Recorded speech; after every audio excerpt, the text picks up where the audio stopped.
I'd like to talk about the importance of reading. Why do we read? I think a lot of students don't really get why English teachers make such a big deal about reading.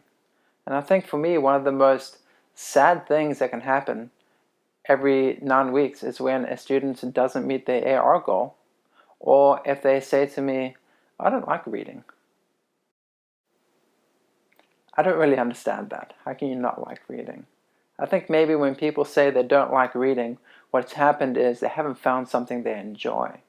And so that's what's so important about utilizing the library and utilizing the resources we have at Sherwood, because we have so many things to read that when a student says they don't like reading, what they're saying to me is, I haven't found something I like. Not only is reading an important skill to learn, but it also informs writing. Between reading and writing, that is the two main ideas that we need to get our heads around. So I want to talk about why reading is important, because ultimately stories are about communication. And so when we read stories, we have an opportunity to see the world from a different person's perspective. We get to see a world completely different from the world we live in. And most importantly, we get to experience the lives of other people in those worlds or in those situations that may be too scary for us to personally experience, or perhaps would be just too awful for us to experience. So why would we want to read about other people's lives?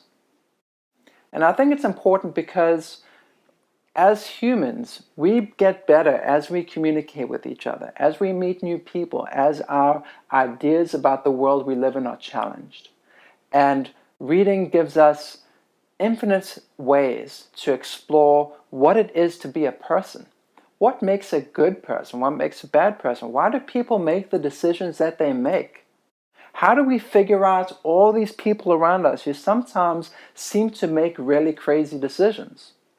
Well, by reading, by experiencing these different points of view, by getting to experience the world from another person's eyes, broadens our own internal landscape of what the world can be.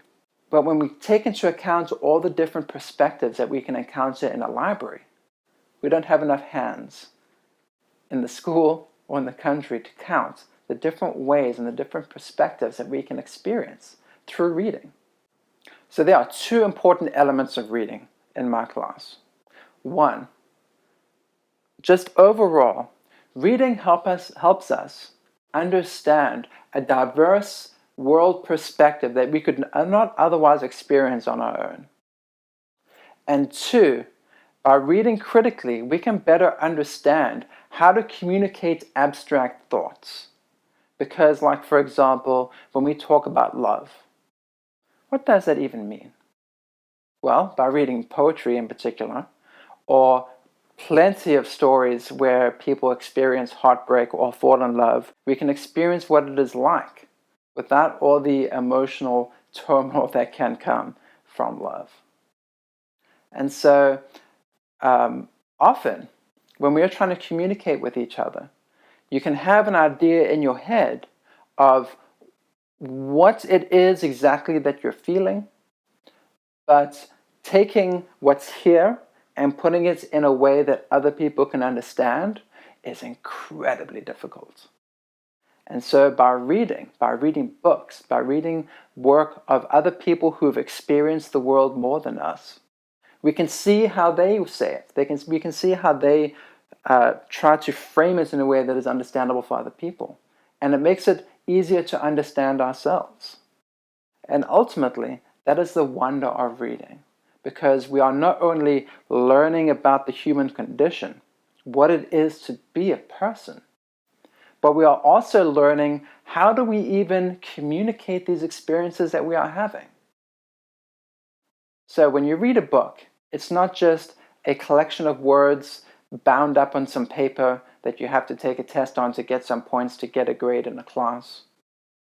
Reading is about experiencing the world.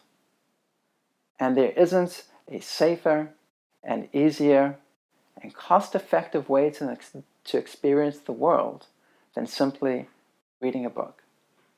And so when I ask my students to read, I'm asking them to go out and experience the world beyond their limited scope, living where they live, going to the schools they go to, having the friends they have.